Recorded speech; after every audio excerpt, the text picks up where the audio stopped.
Mas ela continua. Vamos lá, herança 1. Vamos continuar aí. Tiramos as dúvidas na aula passada sobre expulsão, página 29. Estamos ao vivo com Cristiane e com Camila. Muito bom, pessoal. Vou até pedir, entrei aqui em sala de aula, que o aluno que ele é do online, se ele é do online, ele paga um valor reduzido. E se ele é do presencial, ele paga o valor mais completo. E eu dei bolsa para algumas pessoas que estão aqui no presencial e não estão vindo. Então, eu peço a vocês que vão assistir em algum momento que a gente chegue a uma conversa. Porque eu tenho pessoas que estão querendo participar da turma. E tem gente que não está vindo nem presencial e nem online. Veio umas 2, 3 aulas, enfim. Se não tiver uma conversa, eu até vou limpar o grupo em breve, tá? Natural, isso a gente sempre faz. Que às vezes a pessoa não... Ela começa e acontece, né? Algumas coisas, ou a pessoa viu que o curso não é para ela, enfim. Mas vamos que vamos, gente. Hoje o Bangu está uma maravilha. Deserto que só. Fiquei feliz. Vou dar uma voltinha. As pessoas vão aparecer para gastar no próximo mês. Por causa da falta de água, né? Alguns. A grande maioria está aberta. Vamos até a 30. 30, tá. Transtorno de personalidade. Perfeito. Eu ainda não estou chegando. Tem falta d'água. Tem falta d'água e tem que economizar, né? Em alguns lugares volta rápido, mas tem outros que demoram. Eu acredito que geralmente quando tem falta d'água não tem nem aula na escola, né? As crianças. Normalmente, sim. Normalmente tem? Normalmente, não. Muita gente não vai nem sentir que é só isso hoje, né? Até a noite. Eu não entendi. Lá em casa, graças a Deus, não tem problema com água. Também. E eu fui saber pela igreja, que eu não assisto muito isso. Vamos lá, gente. Cochila 1, né, gente? É um, né? Cochila 1. Abrindo aqui para vocês.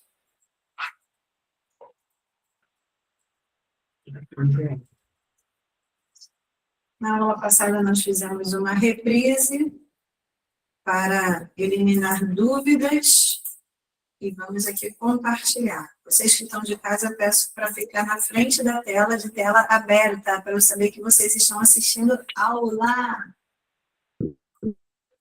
Vamos, gente, se organiza aí e vem para cá comigo, vem para a aula.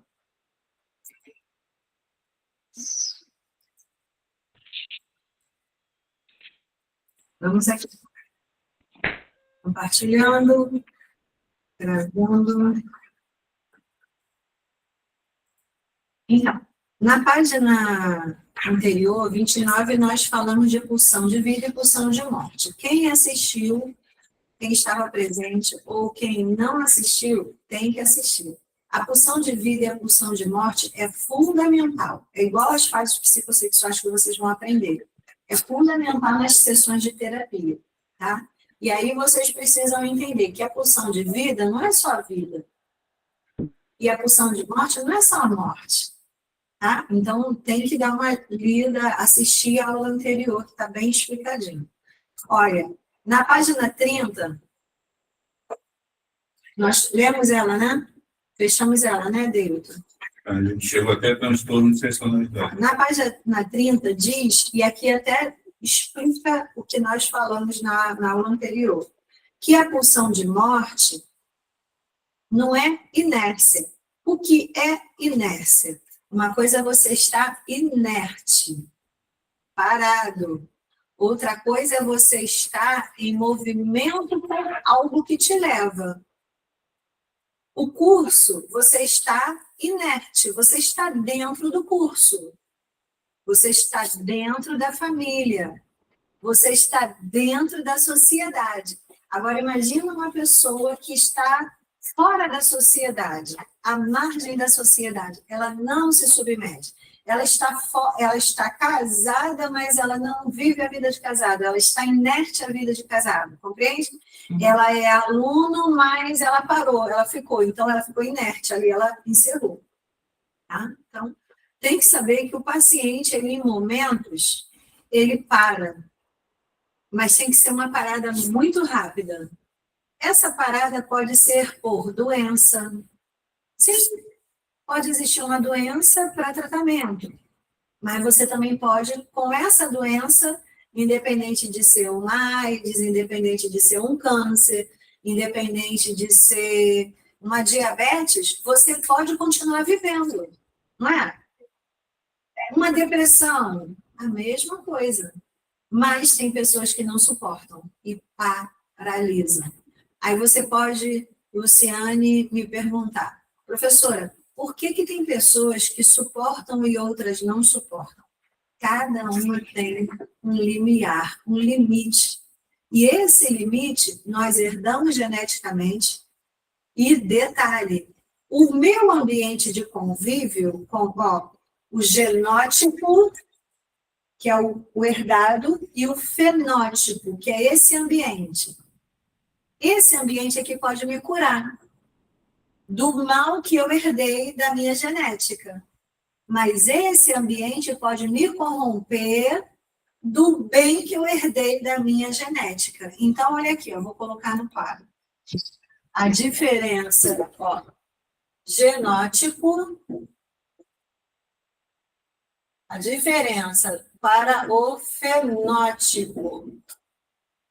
A diferença é a pessoa, tá? Por quê? Ela pode destruir, porque o ambiente, ele pode ser bom, mas você não está nem aí.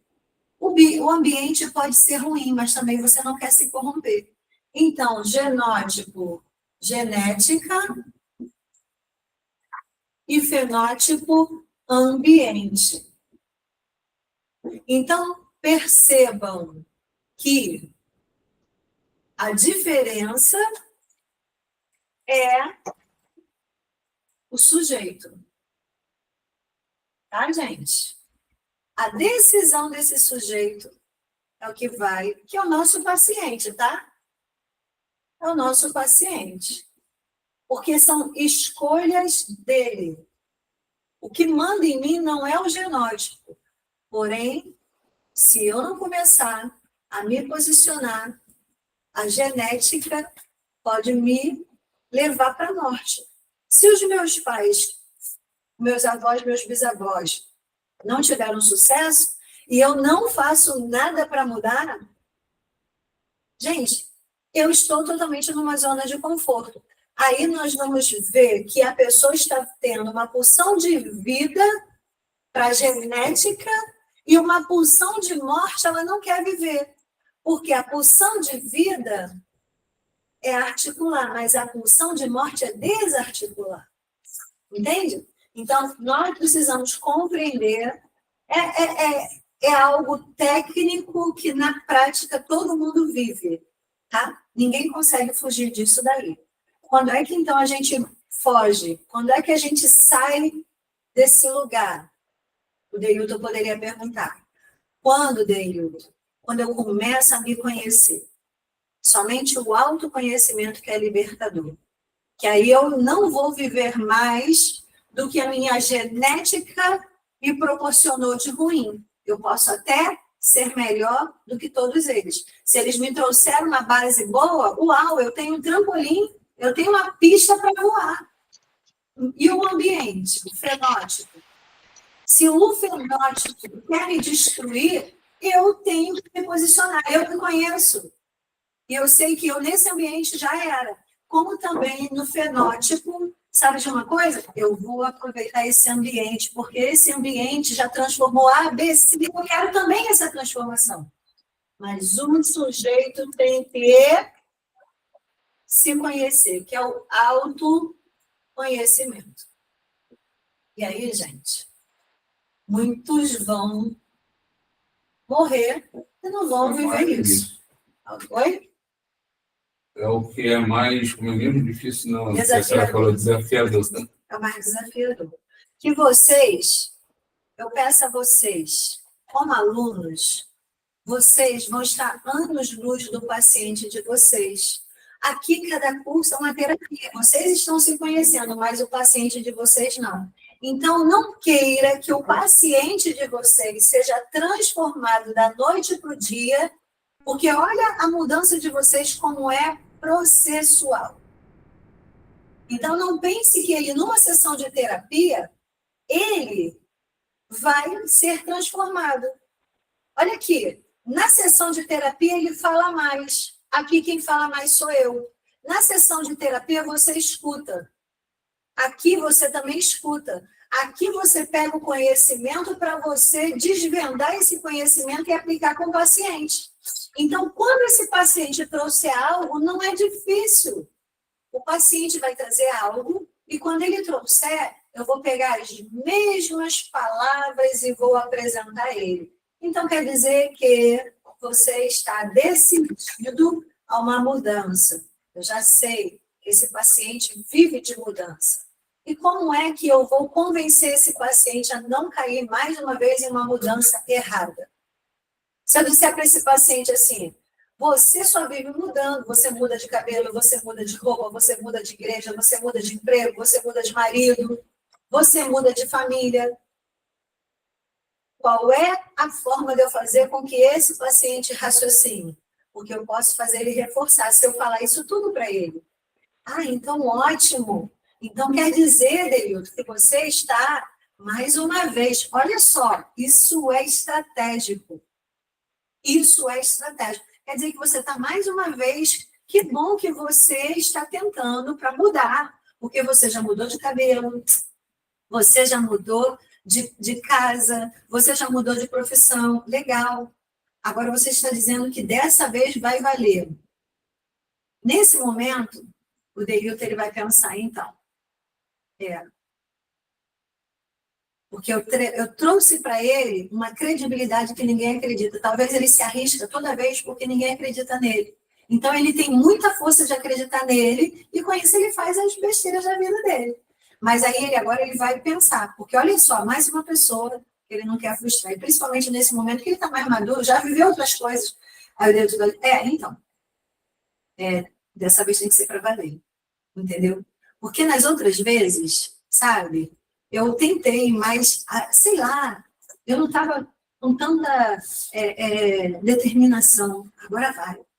Como também pode ser que o Deilton vai fazer assim, você está me fazendo lembrar, porque deu tanto errado, né? Será que isso não vai dar errado mais uma vez? Então, é você que vai dizer. É você que vai viver.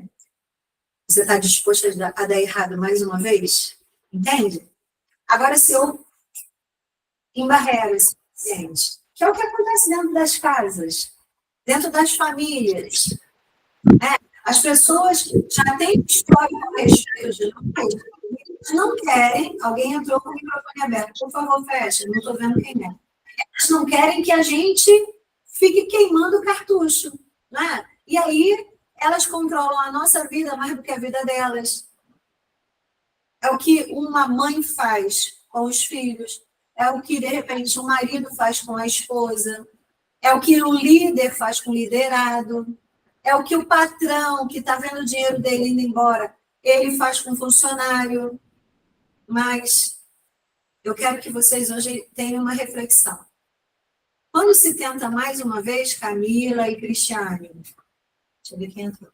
Quando se tenta mais uma vez e você dá oportunidade para a pessoa, pode ser que essa oportunidade transforme. Até porque todos os erros que foram vivenciados, quantos anos essa pessoa tinha? Ela já fazia terapia, entende? Então agora ela não está andando sozinha, você está fazendo ela pensar. Então, se ela quer ir, gente, a vida é feita de riscos. E o autoconhecimento é o maior risco que a gente vive. Porque você tem que se permitir. Nossa! Você tem que se permitir. Você tem que se submeter. Olha o que é a importância. Tá?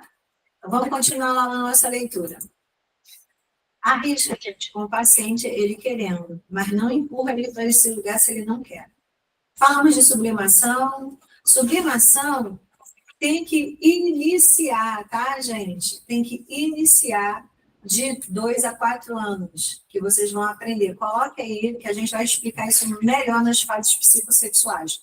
Coloque aí que a sublimação. Uma criança de 2 a 4 anos, ela quer fazer xixi, mas ela começa a segurar. Aguenta mais um pouquinho, aguenta mais um pouquinho.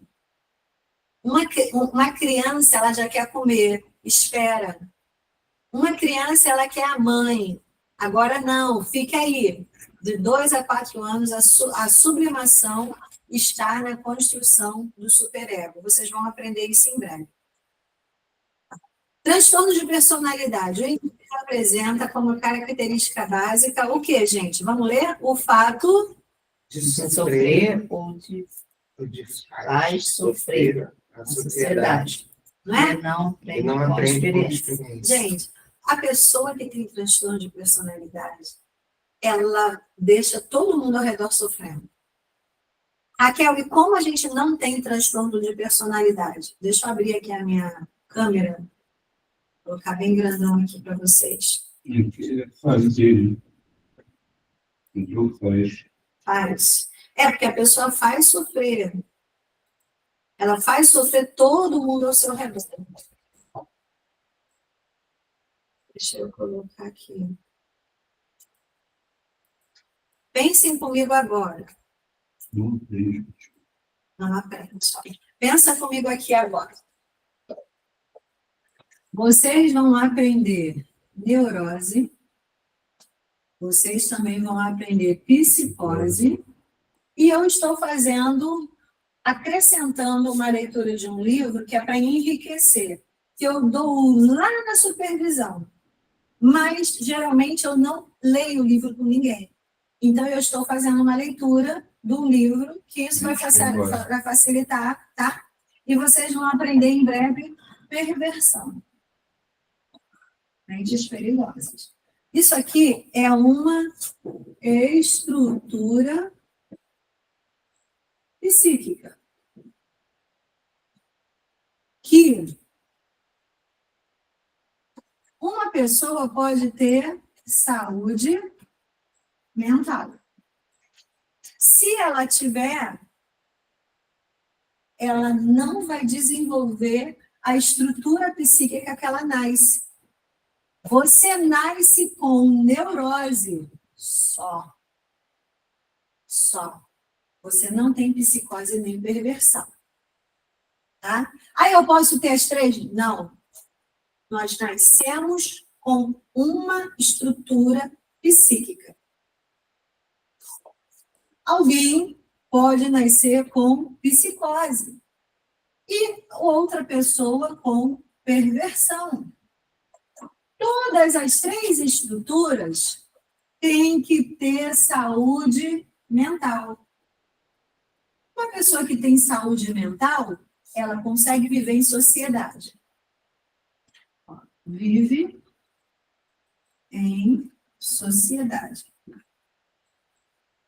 Se ela não tem saúde mental, aí, por que ela não vive em sociedade? Porque ela tem transtorno de personalidade. Tá, e como a gente identifica qual essas lugar? estruturas? Então, vocês vão ter essa aula, mas a neurose, a maioria da Terra é neurótica. Isso aqui não está assim.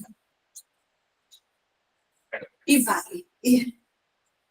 Aí tem o TOC, que é o transtorno obsessivo compulsivo, tá? A maioria está na neurose. O problema é que todo neurótico parece que é chuchu. O neurótico parece que é psicótico. Parece que ele é meio tantã. Olha a diferença da neurose para a psicose. Vocês viram que o neurótico é... Ai, gente, limpa tudo. Não limpa nada. Agora eu sou acumuladora. Agora eu nem banho tomo. Okay? O neurótico. O psicótico. Autista, esquizofrênico. É um grupo. Tá? O neurótico, ele fica o tempo todo arrumando confusão com esse daqui. Ó, todo mundo é maluco. Ó.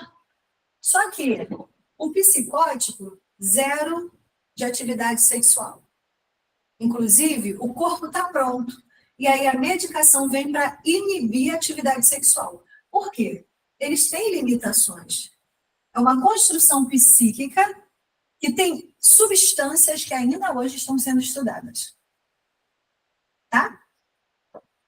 E é totalmente genético isso aqui.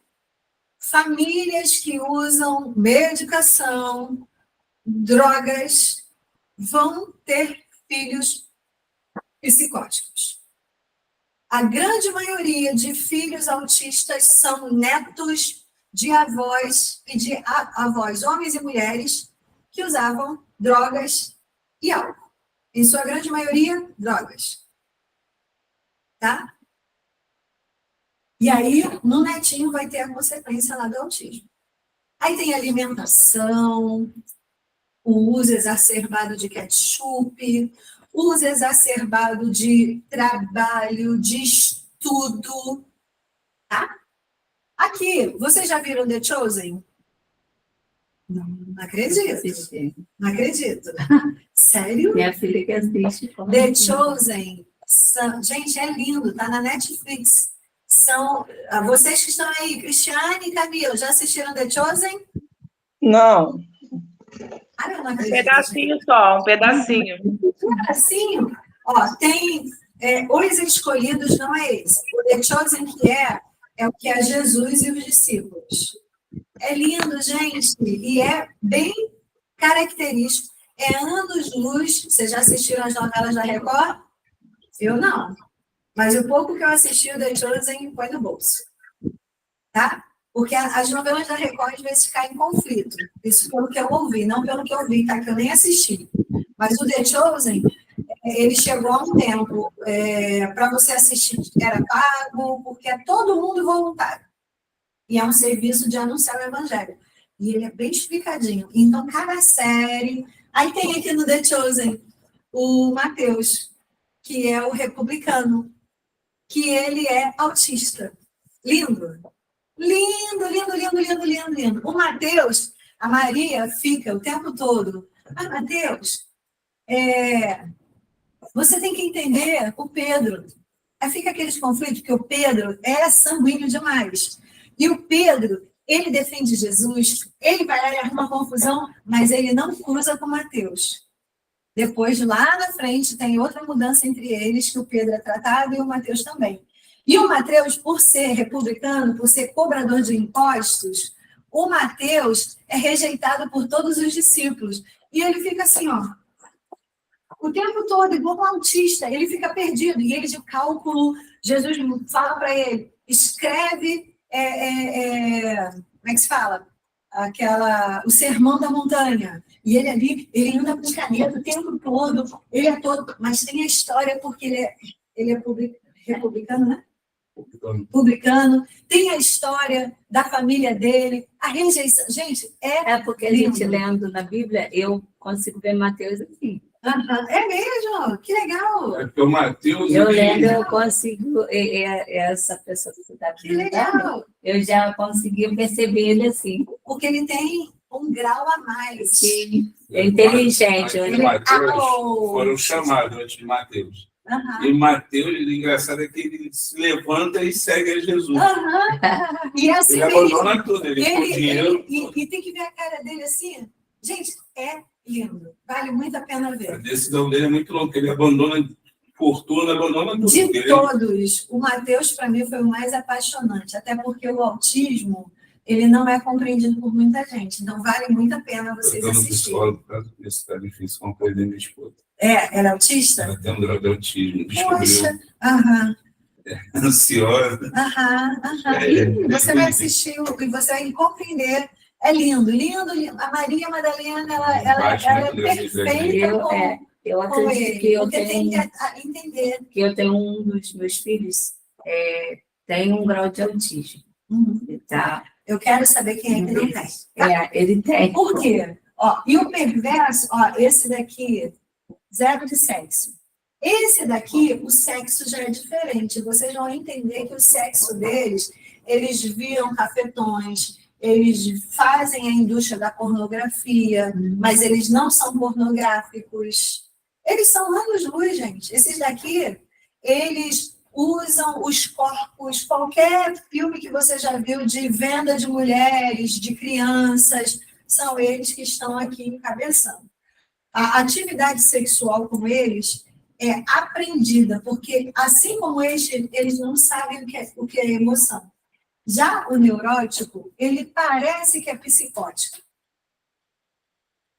Ó, eu digo como eles falam, tá? Porque o psicótico não é maluco, ele é alto, ele é muito inteligente. Só que tem que ser descoberto e trabalhar nessa inteligência. O neurótico, ele parece que é psicótico, é o sussurrinho, e ele parece que é perverso. Porém, o neurótico, tudo que ele faz, das partes negativas de cada estrutura psíquica, ele se arrepende. Olha o Hitler aqui, ó. Tortura aqui, ó. Hitler. Aqui, ó. Mas teve gente que trabalhou para o Hitler e se arrependeu. Era neurótico. Tá? E vocês vão lá aprender. E como é que a gente entende que a saúde mental é importante? Porque eles podem ter saúde emocional. E vocês vão aprender como chegar nesse lugar. Tá? É só entender as suas estruturas e, a partir daí, tudo que é negativo você não explora. É como se você tem uma casa e você sabe que você, ao invés de você usar mais a sala, você fica o tempo todo na área de serviço. Espera aí. Como assim? Vê televisão na área de serviço, dorme na área de serviço. Olha só como é que está totalmente... Dá para ser visitado um pouquinho?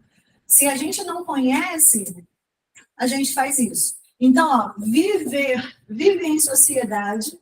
Quem tem saúde emocional sabe viver... Vou botar aqui, tá? Sabe viver em sociedade. Diferente do transtorno de personalidade. Quem tem transtorno de personalidade não sabe viver em sociedade. Quem tem transtorno de personalidade não sabe estar com pessoas, na família, não quer estar com a família. Ou seja, a pessoa quer demais, mas quando ela está vivendo qualquer embaraço, por isso que precisa ser conhecido, porque os três, qualquer embaraço, eles saem. Por isso que o transtorno de personalidade pode estar nos três. Tá? O transtorno de personalidade, ele pode estar nos três. Na neurose, o transtorno de personalidade pode estar na psicose e o transtorno de personalidade pode estar na perversão. Pensa que transtorno de personalidade é estamos em obras. Tá? Guarda isso. Vem cá, essa obra não acaba, não? Porque um transtorno de personalidade pode ser tratado com terapia. Em alguns casos de psicose, tem que ter medicação. Em alguns casos de neurose, tem que ter medicação. E da perversão? Isso aqui não é a estrutura psíquica que eles têm, é a estrutura psíquica mais saudável. Tá? Eles nascem com pouca emoção. Se o neurótico tivesse pouca emoção, ó, entre neurose e perversão está o narcisista, que ele parece que é perverso. Ele faz perversidade, mas ele é um neurótico. Tá? E o narcisista é o top 10, é o melhor dos transtornos de personalidade. É o mais saudável. É o que tem mais sanidade. Porque ele tem pouca emoção. Só que o problema do narcisista é que ele tem neurose obsessiva. Ele manipula as pessoas como peças de jogo. Entendeu? porque ele aprendeu isso. Aí vocês vão em breve, nós vamos chegar nesse lugar aí para a gente tirar as dúvidas. Dúvidas? Posso seguir? Esse nunca vai nascer uma pessoa com... Nunca, não. Com uma dessas estruturas que a gente... Só nasce com uma das estruturas. Aí precisa ser tratado. Nós nascemos saudáveis.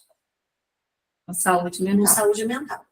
Por isso que a gente pode voltar a esse lugar. Mas a pessoa pode ir de um para o outro, por exemplo? Nunca Também você não. vai ciclar. O neurótico Ele parece. não pode se tornar... Nunca. Porque é uma estrutura. Eu nasci assim, eu sou cadeira. Cadeira é cadeira. Cadeira não é mesa.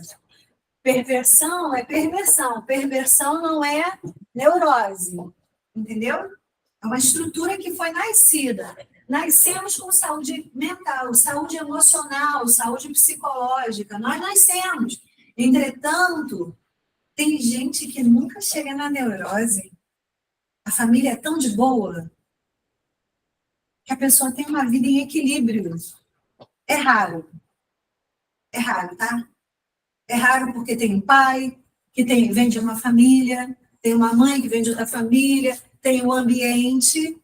E a grande maioria de nós entramos e saímos dos transtornos de personalidade várias vezes. É como a gente trocasse de roupa. Várias vezes. E você fica com a roupa preferida, a sua roupa preferida, vocês querem água? A sua roupa preferida não pode ser um transtorno de personalidade, mas saúde emocional. Mas não tem gente que gosta de uma roupa feia? A pessoa não se cuida? Então, é como se ela gostasse de viver no transtorno de personalidade. E já ficou cômodo. Aqui me levam para o hospital, aqui me dão atenção, aqui cuidam de mim, aqui, sabe? O perverso está todo mundo na minha mão. O psicótico, aqui eu tenho a minha mãe, porque eles aprisionam a mãe. Entendeu? Não quer se submeter ao pai. Todo psicótico esquece o pai. Se ele puder, aqui o complexo de Édipo entra rasgando. Se ele pudesse, ele socava, ele matava o pai. Psicótico. Por isso que tem neurótico que entra em psicose, ele entra em surto psicótico, mas ele é neurótico. Inclusive, eu soube de um rapaz que tem uma cafeteria que ele matou o pai à facada. Mas quando ele matou o pai à facada, vamos lá, eu quero saber de vocês. O que vocês acham? O pai que é o culpado? Diz para mim. O filho que foi lá que matou, o que vocês acham? Diz para mim. Eu acho que o que teve a atitude de cometer o assassinato, que é o culpado. É, Luciane? Eu penso. Você pensa que é o pai? É o filho? É o filho. Tá, quem mais? Cada um vai falar um pouquinho. Luciana, quem é que tá errado? O filho ou o pai? Ô, mãe, vamos botar a mãe também, né? Porque a mãe estava junto. Você está falando no sentido... Vendo pelo lado da ação. Não, até no lado criminal. Tá? Vocês vão chegar até nesse lugar. Mas envolvendo essa estrutura? Porque todo criminalista, ele estuda psicanálise. Até para absorver a vítima. Tá? Eles amam a psicologia e a psicanálise. Então, ela disse que o filho é o culpado. Luciana? É dentro dessa estrutura? No caso ali... Não, esquece a estrutura. Esquece. O filho matou o pai a facadas. O que você acha? Deilton, o que você acha? Quem é o culpado? A mãe, o pai ou o filho? O filho, o homem, matou... Já começa pela mãe, né? Pela criação. Criação? Aí, pelo lado emocional, a gente vai ter que estudar isso. Gostei. Pelo lado emocional, que ele não teve controle, eu comigo mesmo não tive controle... Ok? Muito bom. Porque para você matar uma pessoa facada, o que te faz fazer isso? Uma raiva. Houve todo um processo emocional. Ninguém mata do nada. Só a história aqui do colega, né, da guarda. O filho matou ele 27 facadas. Ele dormiu. O filho foi lá e Filho de quantos anos? Eu agora não me lembro, mas tinha uns 20 e poucos anos. E esse também, uns 20 e poucos anos, e o pai estava, o teu estava dormindo, e o filho estava acordado junto com o pai e com a mãe. O que você acha? Quem é o culpado no caso desse aí do que deu a justiça? Eu não procurei mais saber, né? Ficou forte para você? Não, no sentido assim, por você ter o trabalho em si, você não procura. Fica uma coisa tão banal para a gente no dia a dia que a gente acaba não. Mas procura saber, para mim agora não buscando saber, porque então, ele não era diretamente comigo que trabalhava. Então, ele é amigo de farda, né? Entendi. Camila, quer falar? Cristiane, quer falar? Ou eu posso já falar? Eu acho também que foi o emocional aí. Alguma coisa. Mas quem é o emocional dele? Então, o rapaz, ele errou. O rapaz de 20 e fumaça anos, ele errou. Não, o pai. É o pai que errou?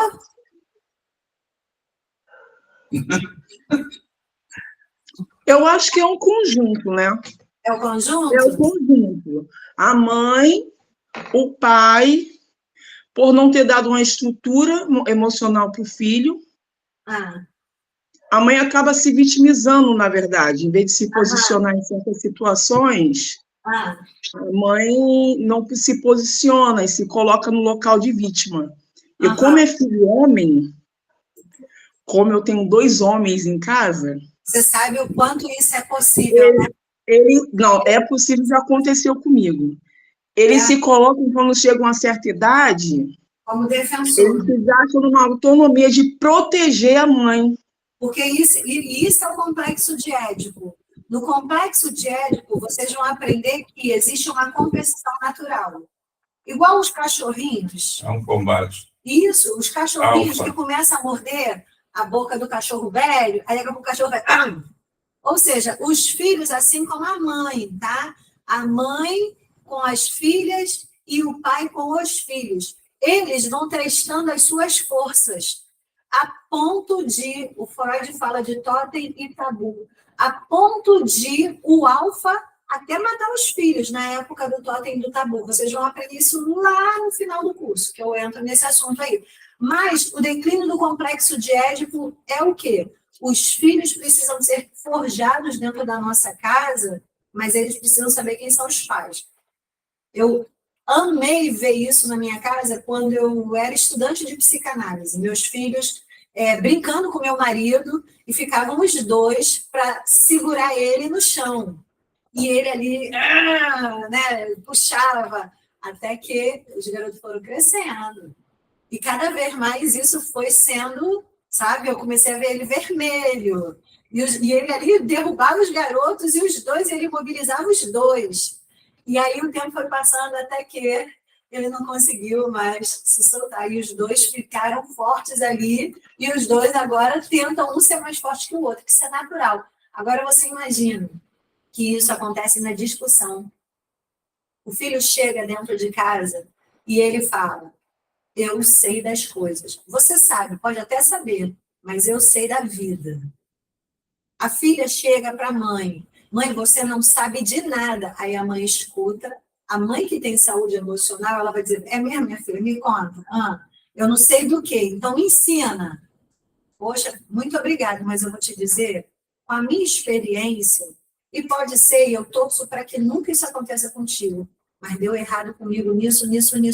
A filha vai entender: poxa, legal, mãe, obrigada. Mas tem mãe que fala assim: comigo deu errado e contigo vai dar também. Para que ter um filho atrás do outro? Para que arrumar um homem que nada da igreja? Aí começa. Pode ter dado errado, mas quantas vezes deu certo e tirou alguém de lá? Mas olha os preços. Entende? Então, aquele peso ali, aquele conflito, quem tem saúde emocional tem que estar pronto. E eu vi, durante muito tempo, o meu marido, os meus filhos, e ele foi treinando os garotos a ponto de, quando chegou na época da política, nossa, aí a discussão ficou pior. E aí ele queria, porque os garotos não sabiam de política, só que hoje a internet traz tudo, E hoje, eles vão atrás de tudo. E aí, nossa, eu tive que ver diversas vezes, marido.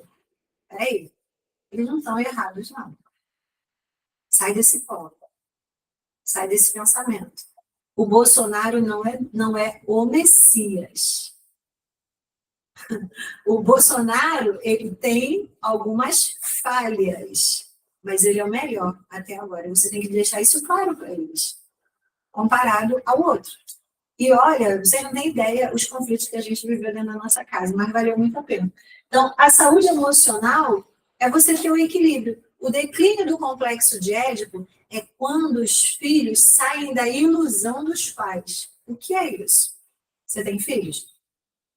Filha. Imagina, Deilton, que a sua filha começa a ver o seu defeito.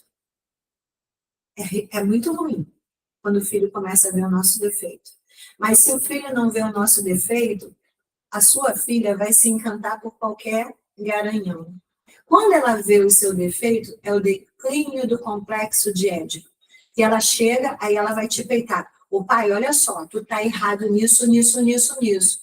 Quando o Deilton reconhece que nem todo pai tem a saúde emocional para reconhecer, o pai ou a mãe se desestabiliza. Olha só, tu não sabe, tu não tem nem cabeça para pensar. Cala a boca que você não sabe da vida. Isso não é saúde emocional. Saúde emocional é, tá, eu errei, eu reconheço que eu errei, eu falhei, e eu vou te dizer, como é que eu tenho? Porque o filho nos ensina a ser pai e a ser mãe.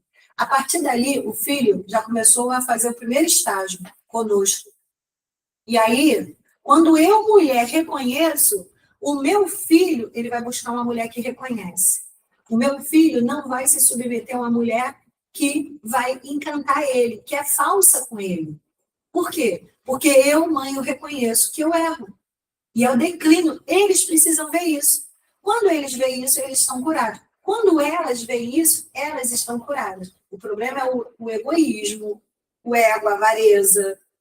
E a gente precisa se despedir disso. Porque o declínio do complexo de Édipo é os filhos começarem a enxergar os defeitos dos pais. Exemplo, a criança aos 6 anos, ela começa a ver. E minha mãe disse que não está em casa, mas ela está em casa. Cala a boca. Eu acabei de dizer que eu não estou em casa e você vai ter que... Mas, mãe! Ali a criança está aprendendo mentira.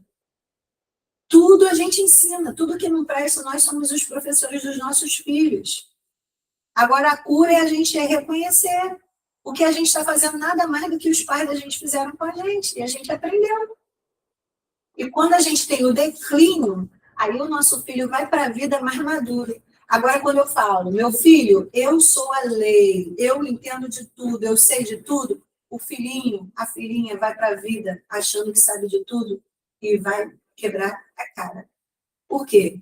Lá fora vai ter alguém mais esperto do que eu como mãe, que vai envolver meu filho. Aconteceu, minha filha pequena, ela com uns 6 anos, ela estava naquela fase da escola da planta, né?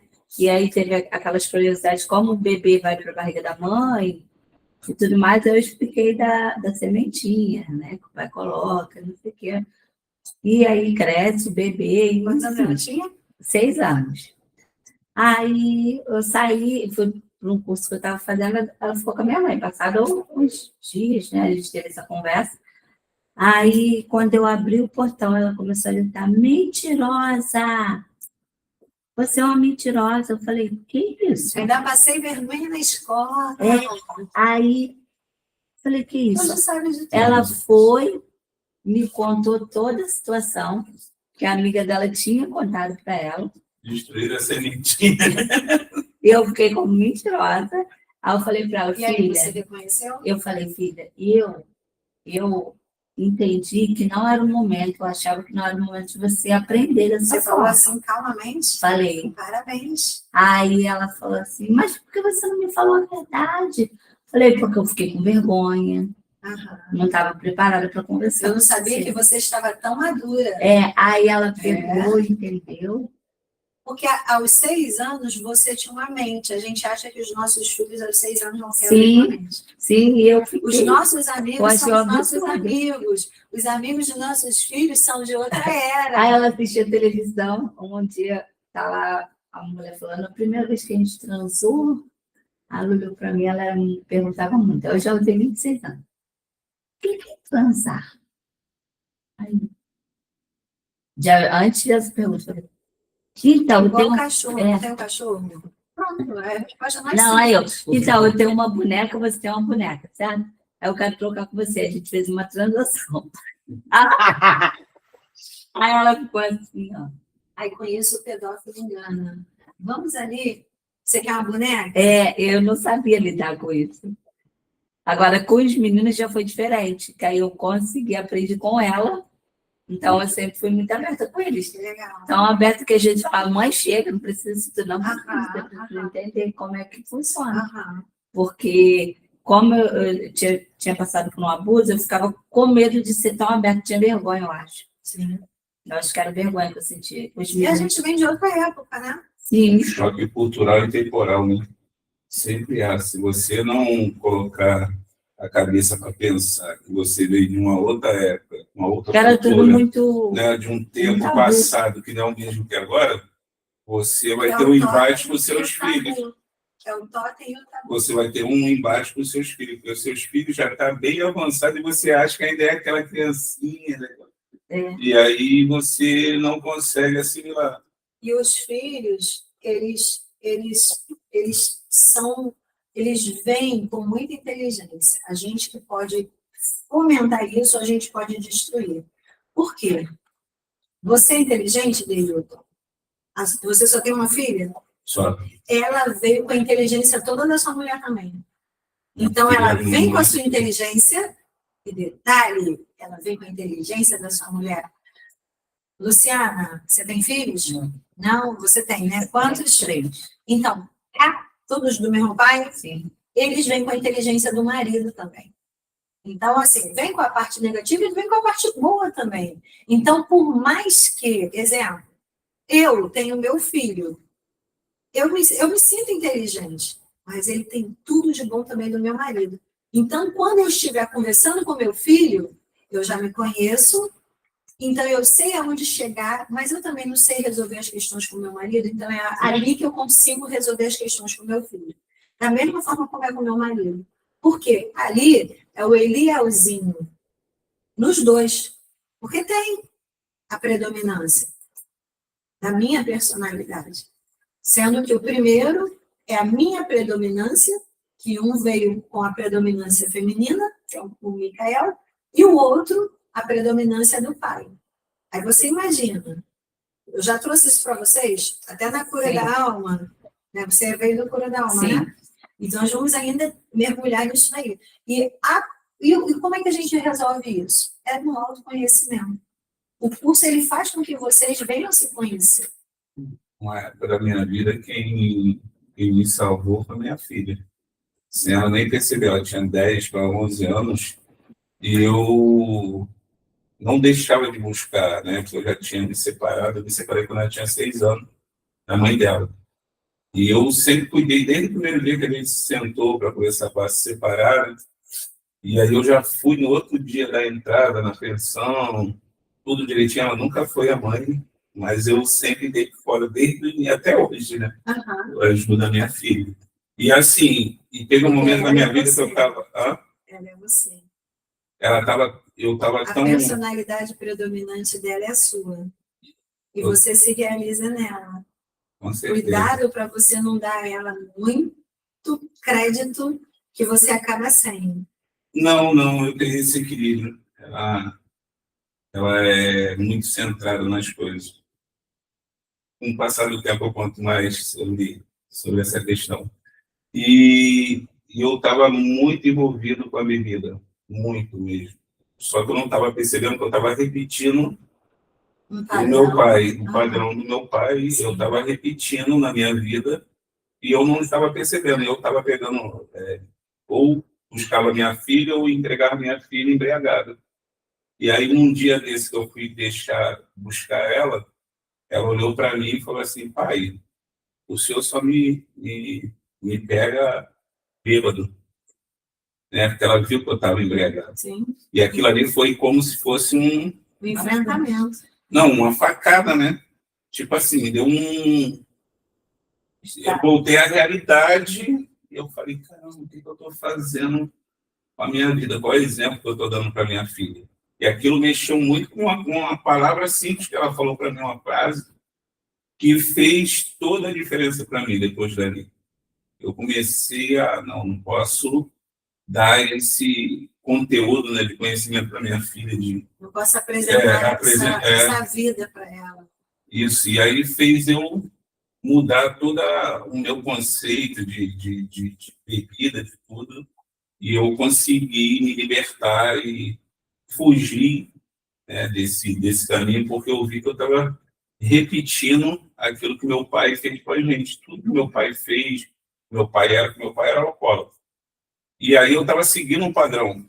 Sim. Sem perceber, eu estava seguindo um padrão. É mais forte do que isso, eu falei, caramba, agora eu tenho que fazer um esforço por mim. Isso aí, para você passar a existir.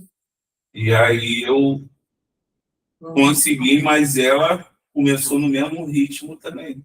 De bebida? É mesmo? Hoje não, mas estou falando no início dela, da juventude, tudo, ela começou.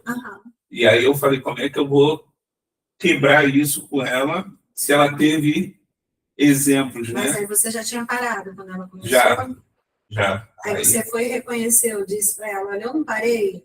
Então, não, eu nunca fui diretamente forçando ela as coisas, mas fui mostrando, por exemplo, porque quando ela começou tudo, eu mostrava para ela o outro lado, eu levava ela para encontro com Deus, para essas coisas, né? Já estava na igreja e tudo. Então, com o tempo, ela acabou me seguindo. Hoje ela está buscando a igreja, toda a estrutura dela está sendo construída à base de exemplos que ela tirou de mim agora.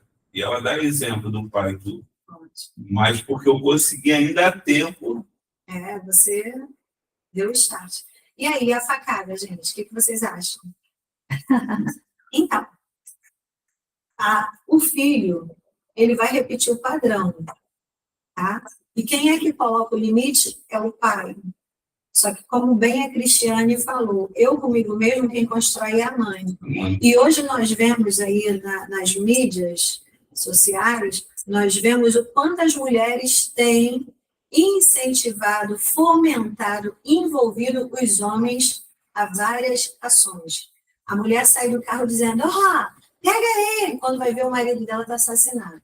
Porque ela ficou furiosa, não foi?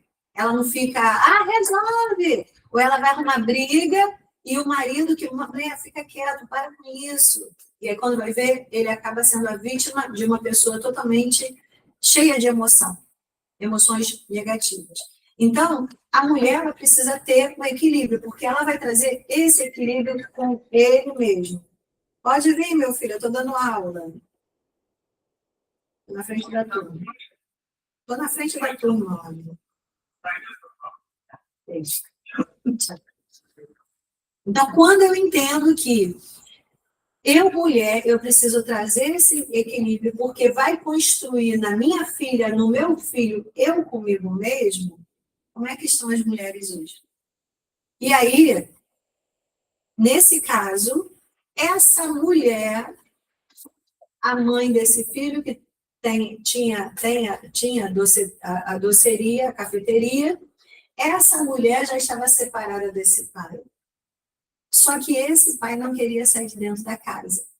E aí, o que ela fez? O inferninho para o filho botar o pai para fora.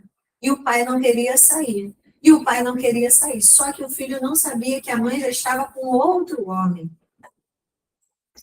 Ele foi saber depois. E aí, ele foi defender a mãe. E nisso que ele foi defender a mãe, o pai já sabia que a mãe já estava com o outro, eles já estavam separados de corpo. Mas você viu o que aconteceu? O pai ficou irredutível. Eu não vou sair dessa casa, a conversa entre eles. Para você colocar macho aqui dentro. Essa casa é minha, eu construí. Você vai sair sim. E aí ela foi aqui. O filho é o alfa, passou a ser o alfa, que o pai saiu. Isso aí, cresceu. É o homem.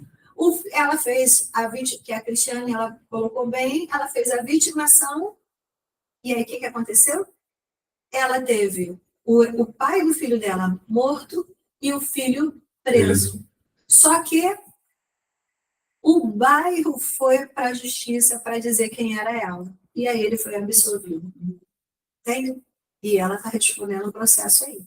Então, existem coisas que a gente... Mas disse ele entrou, desculpa cortar a senhora, ele entrou no... Na neurose, ele teve um surto psicótico. Isso aí que eu ia falar, um surto psicótico. Isso. Que qualquer um de nós, ó, uma pessoa que tem saúde emocional, ela pode ter um surto psicótico do nada. Dependendo do que vão falar para você, cuidado. Porque você pode nem ter transtorno de personalidade, mas alguém vai te desestabilizar. Cuidado com o que vão falar para não te desestabilizar. Respira. Primeira coisa, como é que a gente baixa a emoção? Respiração pelo nariz. E o que a gente faz? Assopra a nuvem do céu. Não faz assim, ó. Tá? Assim o ar não está saindo como deveria. Assim, ó, a garganta ela está aberta. Então, você tá tudo esticadinho, ó. As pregas estão esticadinhas. Então, ó, umas 5, 10 vezes. Aí eu quero ver como é que o oxigênio vai para o cérebro se você puxa o ar pela boca. Ansiedade. Ansiedade. Eu estou colocando um ar que vai para o meu estômago, que tem que ser jogado para o meu pulmão de uma forma totalmente errada. Detalhe, eu posso desmaiar, porque está faltando oxigênio no cérebro. Quando o oxigênio vai para o pulmão, opa, distribui bonito para o corpo.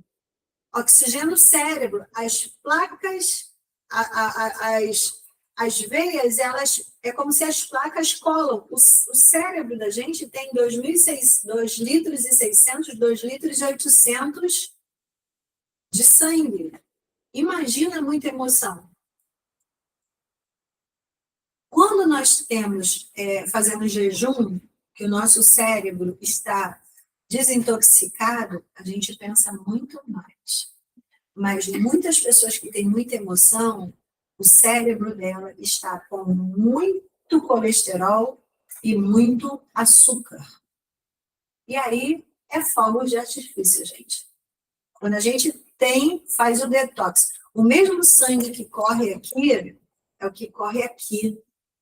Corre no corpo todo. Então, imagina como a gente tem que ir. E outra, o respirar corretamente é como uma locomotiva. Emagrece, acelera o metabolismo, as queimas e estabiliza o corpo. Quando eu respiro corretamente, todo cantinho do meu corpo é como se as células que moram aqui fizessem cocô. Vai tudo para os cantinhos. Se eu respiro corretamente, eu vou até transpirar. Tem gente que hoje não gosta de suar, tem que suar. Porque quando você soa, o cocôzinho das células está saindo pelas mãos. E com isso você está fazendo uma detox. E com isso você não vai ter dores nas juntas, nas articulações. O teu corpo está em movimento. Olha a importância do respirar. Não é só para ansiedade, não. É para muita coisa. Se quando eu tinha crise, né? Só um minutinho. E vocês vão ter esse desafio de estar na frente do paciente. De vocês estarem o tempo todo. De vocês estarem o tempo todo. E aí você pode aproveitar. Você se trata e trata o paciente. Vamos lá. Já vê que a sessão está tensa, né? Vamos respirar.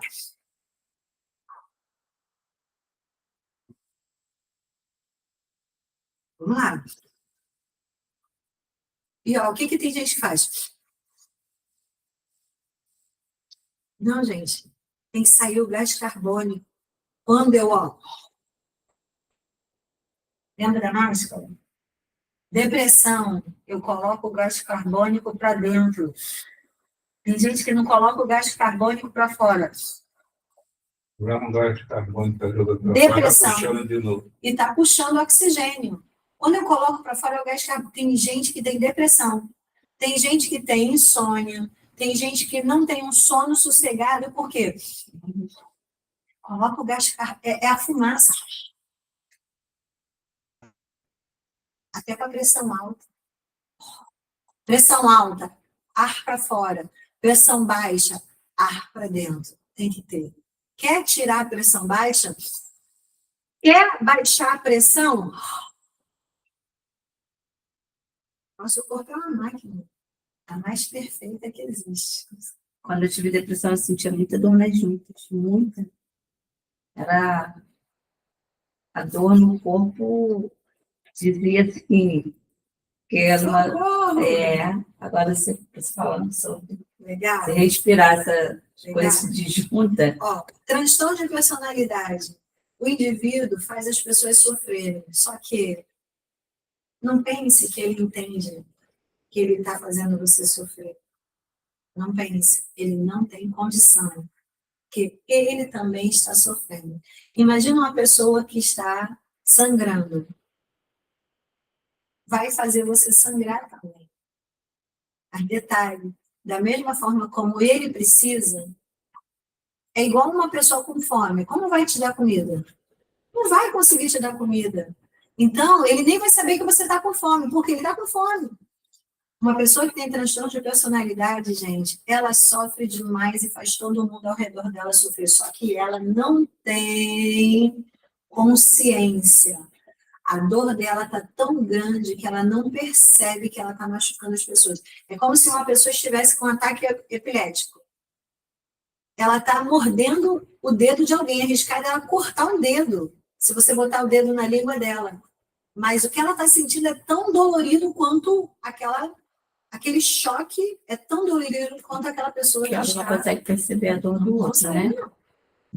Características. Grave distúrbio de comportamento, que envolve o que? Leiam todas as áreas de atuação, resultando em sérias dificuldades pessoais, afetivas e sociais. Seu diagnóstico deve ser efetivado depois de 18. Isso, porque antes é só hipótese. Nós só afirmamos um diagnóstico de transtorno de personalidade quando faz 18 anos. Antes, o adolescente, ele parece que é um bipolar, um borderline, perdão. Dificuldades pessoais, o que é? Essa pessoa, ela falta emprego, ela falta curso, ela falta médico, ela falta aniversários, porque ela não consegue viver em sociedade, ela não sabe viver em sociedade. Tudo que ela começa, ela para pelo meio do caminho. Então, quer ter saúde emocional? O que você pegou vai até o final. Saúde emocional, afetivas. Tudo que acontece, ela não sabe viver em sociedade. Porque ela não está machucada, então ela acha que tudo está machucando ela.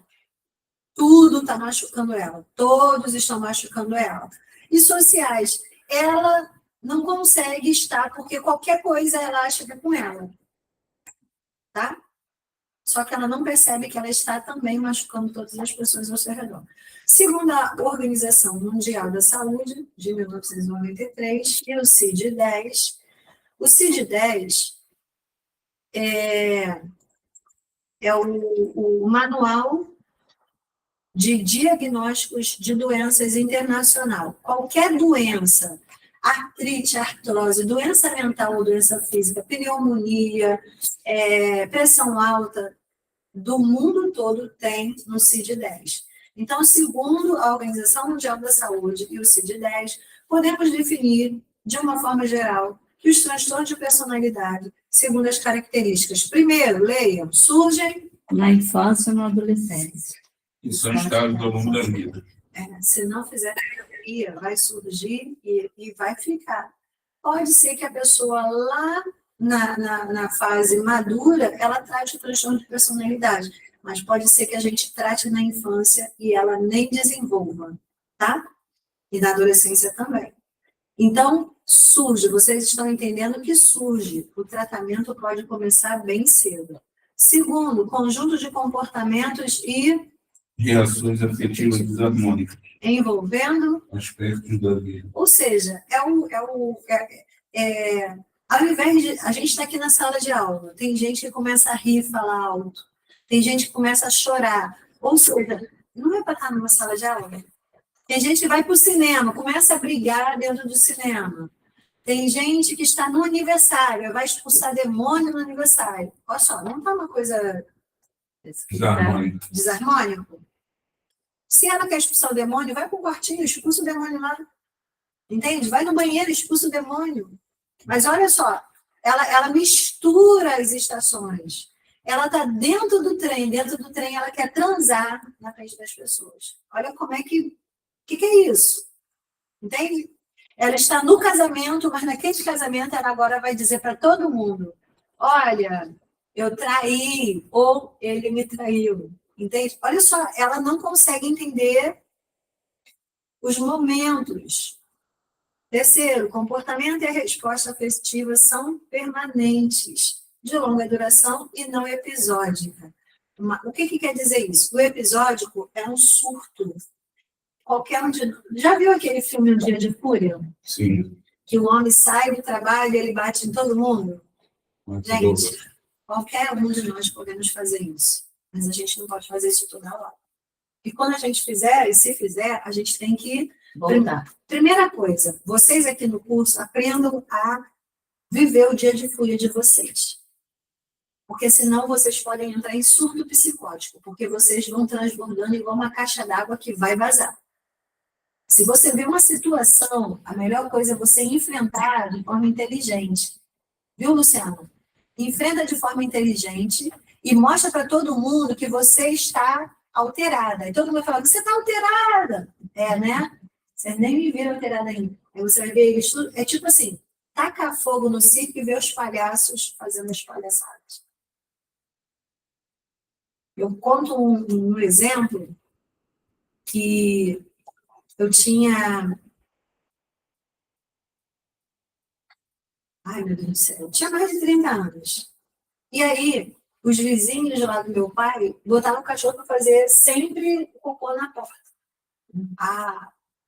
O aparecido lá de fora. Eu falei: vocês estão achando que a gente é crente otário? Todo mundo ficou das janelas olhando. A gente não é, não. E se aparecer mais uma vez o cocô, sabe o que eu vou fazer? Vou tacar na porta. Todo mundo. Sabe quando continuou isso? Nunca mais. Mas vocês perceberam que a gente tem que ter uma hora. Agora, imagina euzinha da Silva. Aí eu chego lá dentro: poxa, mãe, poxa, pai, olha isso, não sei o que, não sei o que lá. Vem cá, eu tenho que resolver os problemas. Aí eu resolvo os problemas. Não, eu estou enchendo a cabeça de todo mundo. Sim, e vai ter o dia que eu vou fazer o quê? Eu vou pegar o cocô e eu vou passar até nas pessoas. Por quê? É o dia de fúria. Então, nós temos que, de forma inteligente, botar as coisas no lugar. Lá em casa, eu sempre conversei com as crianças. Sentava, mesa redonda e mesa quadrada, que era só eu que falava. E aí, na mesa redonda, eles falavam o que queriam, porque tinha dia que eles estavam muito curiosos um com o outro. E até comigo. E aí, eu sempre falo assim, dessa forma que eu falo. Aí eu ficava assim: Lucas, eu vou te pegar, cara. Você tá demais, quero mais levar. Aí a minha filha falava: nem vai te ouvir. Ele está escutando o que tá falando. Mas aí tinha dia que eu falava assim: ó, agora eu vou te pegar de verdade. Olha só! Quando eu gritava, vi os três. Foi, mãe? Foi? Pronto, aí eles resolviam, ficava um Mas mês quantas indo vezes pro você lugar. fez isso surtada? E a proposta é a gente, olha só, inteligente. Vocês estão achando o quê? Hoje eu já consigo isso fazer. Em qualquer lugar. Hoje eu já consigo fazer lá em casa. Meu filho veio da casa do pai xingando mesmo. Sabe xingar, mas eu sei xingar também. Eu sei bater, eu sei botar você no seu lugar. Porque eu não quero palavrão. Isso aí. E outra coisa, vocês agora como psicanalistas, a família vai chegar e falar: você tem que ter equilíbrio. Mas eu continuo sendo a sua mãe, a sua esposa, o seu esposo, tá? Eu continuo sendo aquele. Quer que aquele apareça aqui? É só continuar desse jeito, porque vai aparecer aqui. Mas eu não quero viver isso, então muda. Pronto. E ali começa a mudar. Porque se deixar também, né? Porque muita gente faz o curso e fica bonzinho. Não é, gente. A gente não é otário, não. A gente tem juízo, e agora mais ainda. Sim. Quarto, o comportamento anormal inclui muitos aspectos do psiquismo e da vida social. O comportamento anormal. O padrão, quinto, o padrão do comportamento é mal adaptativo, gerando múltiplas dificuldades. Essa pessoa não consegue, o comportamento é anormal, ela é mal adaptativa, ela mal se adapta. Sexto, leiam, são condições... Não relacionadas com lesões cerebrais ou outros transtornos. Isso, pode ser, sabe? Que a pessoa levou uma pancada. Aí tem o filme do Coringa. O Coringa conta que ele apanhava com o fio do carburador e o carburador na cabeça. E aí depois ele desenvolveu a alextimia, que é aquela risadinha de... Na hora do nervoso ele ri. Entende?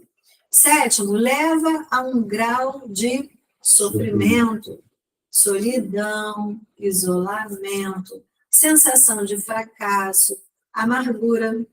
Oitavo, contribui para o mau desempenho Profissional e social, não sendo, entretanto, condição obrigatória. Isso. Tem gente que tem Por que pode não ser condição obrigatória?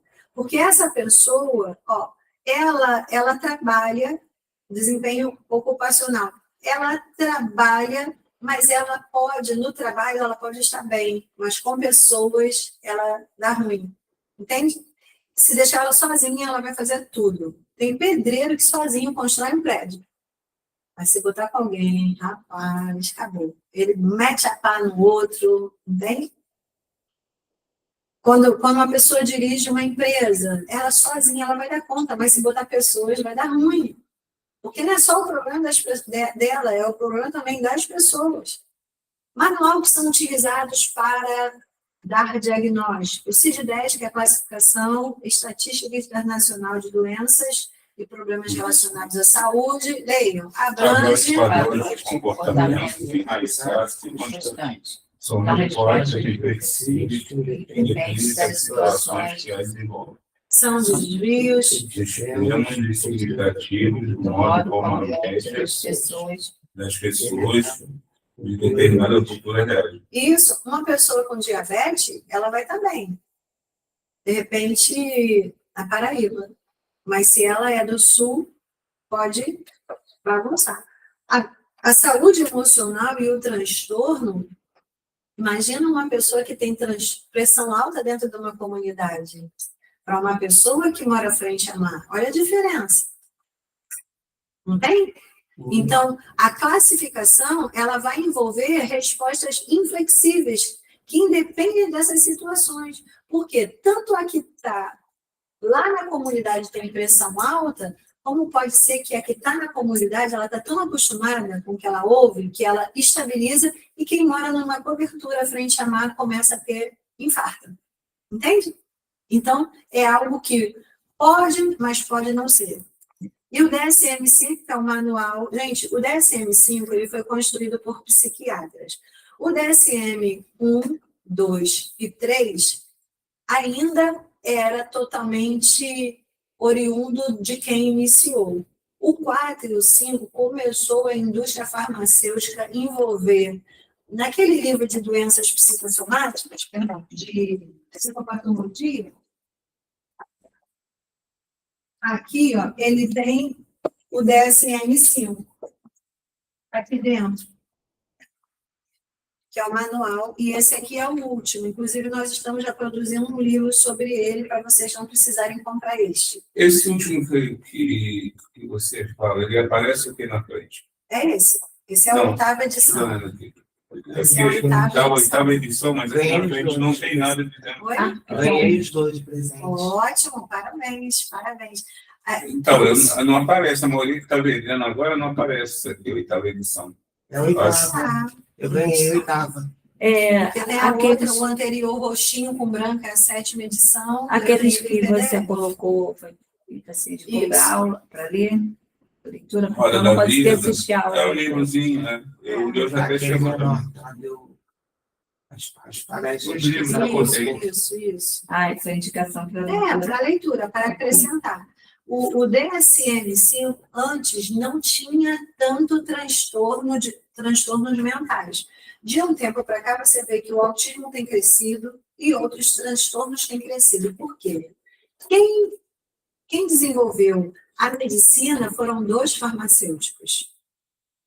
A indústria farmacêutica é pior do que a indústria da prostituição e pior do que a indústria da arma. E elas, as três competem. E eles querem que você dependa do SUS, porque quanto é cada remédio?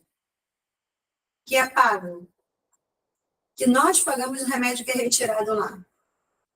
Entende? Então, é a pior indústria que existe, que é melhor deixar a pessoa doente, dar o remédio para ela, do que prevenção. Então, quando existiu o DSM-5, o DSM-5 já veio adoecendo. E o pior de tudo foi para as redes sociais, que acredito eu que foi proposital. Para que as pessoas... eu sou bipolar, eu tenho que tomar remédio. E começa. Eu tenho ansiedade, eu tenho que tomar remédio. E agora eles estão passando remédio para tudo. Para tudo. Pra e a tudo. gente vê adolescentes com caixinhas de remédio. Você vai... nas bolsas, como se fosse alguma coisa normal. Uma cliente minha levou a filha e ela já passou fluoxetina para eu tomar. E faz terapia? Não. Tem que fazer terapia. Eu falei, olha, remédio não trata, remedeia. Eu falei, se eu fosse você, eu não daria, mas porque é um remédio... Porque vai querer, o corpo dela vai estabilizar e vai pedir uma dose mais forte. Sim. Até o ponto de alienar a pessoa.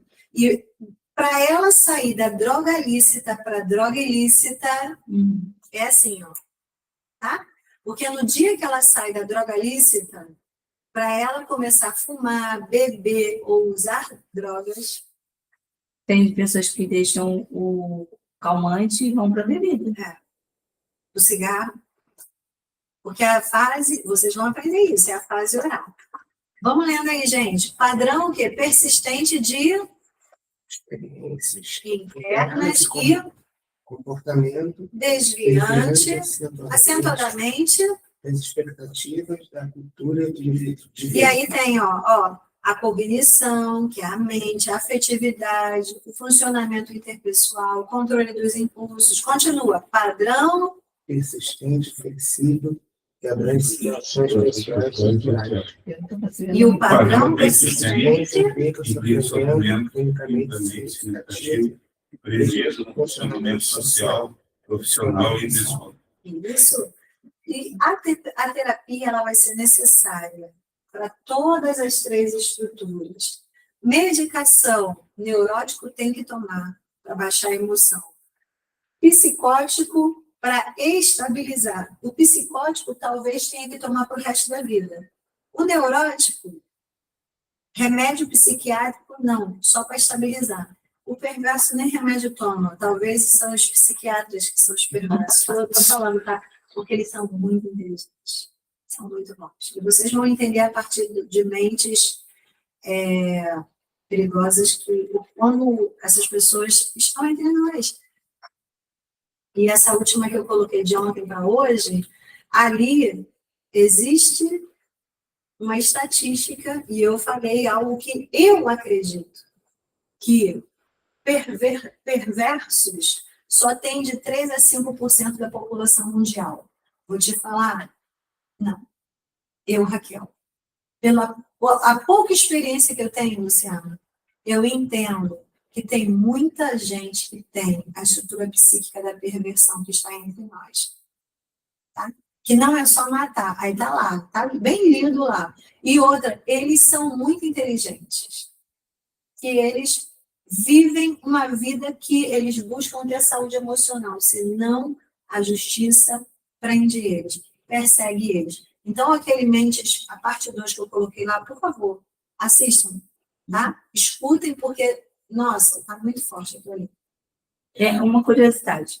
Por que o que leva as pessoas a elas tirarem a vida? Da outra pessoa? Da dela mesmo. Tirar a própria pessoa, eu comigo mesmo. A grande maioria quem tira são os neuróticos. Neurótico é muita emoção. É o que nós falamos aqui, é emoção. Porque uma pessoa que tem juízo vai dizer assim, não, eu vou te deixar vivo. Você vai sofrer vivo. Mas eu não vou sujar as minhas mãos com teu sangue. Entende? Porque vai acabar, vai matar rapidinho. Imagina uma pessoa que foi foi torturada a vida inteira, né? E aí, quando ela acha o torturador, ela vai matar? Geralmente, ela deixa para alguém torturar, fazer a mesma coisa. Ou, se ela é perversa, ela vai fazer a mesma coisa, coisas até piores. Vocês, até no Mentes Perigosas, eu falei de 2 filmes. Eu recomendo que vocês assistam. Eu vou fazer em breve um comentário dos 2. Furiosa. A Furiosa é totalmente... já viu? Da Netflix? Mad Max. Mad Max. Continuação. Furiosa. Já assistiu? Mas assistiu o primeiro? Primeiro, não viu o que segundo. Tem o Homem Furiosa. Ele vai botar lá no grupo lá para vocês. O primeiro é aqueles homens que se pintam de branco e eles são alimentados pelo leite de mulheres. Olha, para você que trabalha com homem, aquilo ali é o prato feito por machismo. Aí Furiosa chega como o feminismo. Muito bom, muito bom. Mas são 2 polos, tá? E aí a Furiosa chega e ela, em um certo momento lá do filme, ela sofre demais e ela amou um homem. Não existe nenhum homem que ela amou. E ela amou um homem e um deles colocou o homem que ela amou para ser arrastado no deserto, em círculos, ela no meio, amarrada pelo braço, e o cachorro pegando as partes do homem até ele morrer ali. E o cara fica ali, esbaforido. Ali, até que ele chega, para cá, depois de tardecer, ele fala, acabou. Só que quando ele vai lá para matar ela arrancou o braço dela. E ela decepa o braço dela. E aí começa o filme da Furiosa, que acaba o filme com ela, como criança. Entende? Aí lá na frente, na hora da vingança dela, que ela acha esse homem para matar, eu estou dando spoiler do filme. Aí ele começa a entender quem é ela e ele diz assim, nós 2 juntos, nós podemos fazer as maiores maldades. Nós 2 juntos. Só que ela começa a pensar, aí tem a história que é muito importante vocês verem, que quando uma pessoa baixa a emoção, ela entende que não é matando aquela pessoa que ela vai se vingar.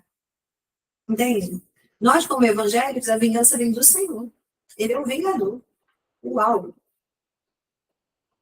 E a pessoa que é perversa, ela vai fazer uma maldade maior. Só que ela não está nesse lugar de perversão.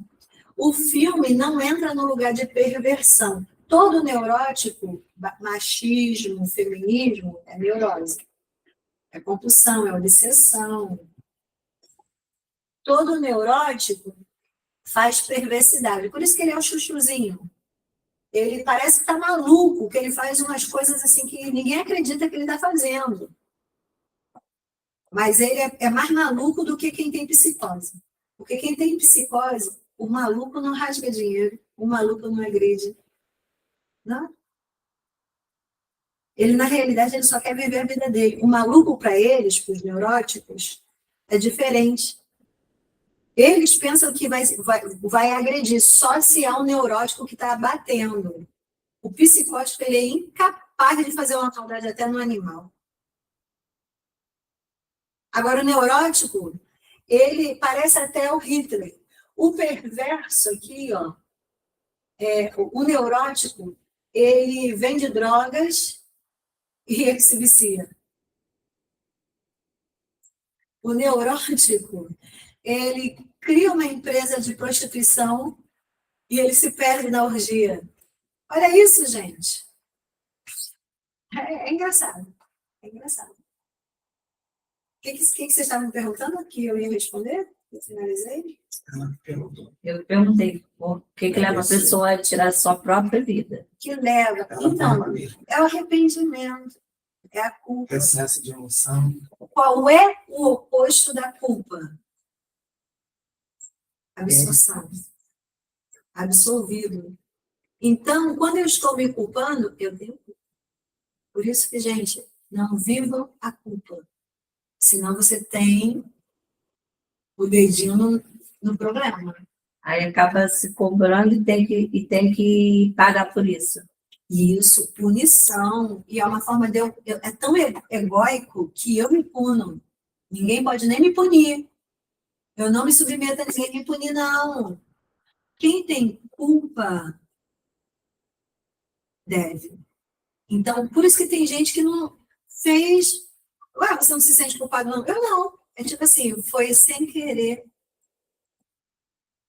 E a gente tem que ter um cuidado muito Que é o grande. culposo e o doloso.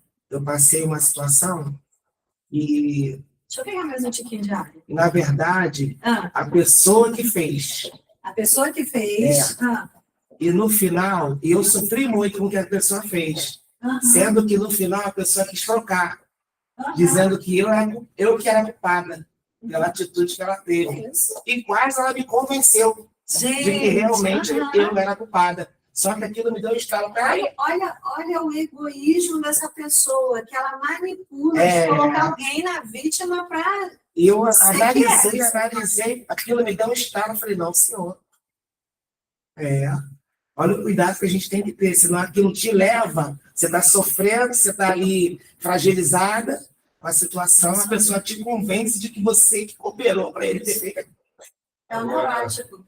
O psicótico reconhece e o perverso também. Estava falando que o perverso, tá bem a língua agora, o perverso,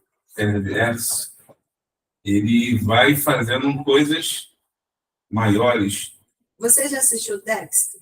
Não, eu vou tirar para assistir, porque eu tenho meio o quê? Muito pesado assim, essas coisas. Assim, Você é tão brava assim? Então, não, mexe com o meu... Ótimo, porque de repente você viveu algumas coisas que ali vão gerar gatilhos mentais. Eu recomendo que você também trabalhe com homem. Gente, a melhor coisa é a gente ir para o laboratório de filmes. Quando você vai para o laboratório de filmes, você está pronto para a vida real. Eu tive uma aluna que ela não conseguia assistir A Cabana. E ela disse que estava tratada. Quando ela assistiu depois de 7 vezes, ela voltou para a terapia sem chorar. E ela, agora eu entendi por que eu choro. Entende? Porque era algo dentro dela que ela, durante muito tempo, ela quis esquecer. Foi que era o abandono. No final do seriado, que eu falei, da mulher que tem câncer. Não sei. A mulher tem Que seriado? Eu acabei de chorar, ela ficou muito forte no final. Eu falei que The Big Sick. Você acabou de chorar? A grande Kate. Vamos entender o Deilton. Deilton, você tem um pai e tem uma mãe. Né, Deilton? Posso, Deilton? Sim. Usar seu exemplo? Deilton tem um pai e tem uma mãe. Deixa eu explicar aqui. O Deilton tem... Deilton... Ele tem o pai e ele tem a mãe. Você é o último, é o primeiro, só tem você? Como é que é? Eu sou o caçula. Você é o caçula. De quantos? 5 comigo e 6. Você é o 6º. Isso. Então, vamos lá. Tem o 5º, tem o 4º, tem o 3º, tem o 2º e tem o 1º. O primeiro filho é o quê? Homem. Homem. Então, se o primeiro filho é homem, primeiro, terceiro, 5º é homem, não é? Não. Ele é homem? O primeiro é homem. O primeiro é homem? Então, a personalidade predominante é a mãe. É a mãe. Então, 1, 3, 5 é a mãe. Você é o 6º. Então, vamos lá. 2, 4 e 6, que é o Deilton. A personalidade predominante é o pai. Como era o seu pai? Eu me lembro de poucas coisas, mas só coisas negativas. Negativas. Nada boa do seu pai? Aquela parte boa do seu pai. Porque você, o 2º e o 4º são o seu pai. Você é um bom homem. O que eu me lembro do meu pai era que ele tentava consertar, Oh, mas não conseguia, mas não conseguia. porque ele se embreava no álcool. O álcool. Era bom, o álcool. O álcool era O refúgio. a fuga. Entendeu? E as coisas que eu lembro, por exemplo, quando eu era dos 4 até os 6 anos, eu me lembro dele batendo nas minhas irmãs, Aham. ele enfiando pressão da gente dentro do apartamento. Eu morava na Fazenda Botafogo nessa época. Aham. Batendo nas suas irmãs. Irmãs. A terceira, a quinta, a terceira e a No caso, as minhas irmãs é a terceira, quarta e quinta. terceira, quarta. Primeiro é homem, quinta. segundo é homem. Homem. Não, o primeiro é homem, número 1 é homem, o 2 é homem, a terceira é mulher, a quarta é mulher e a quinta é mulher. E eu sou Terceira o último. mulher?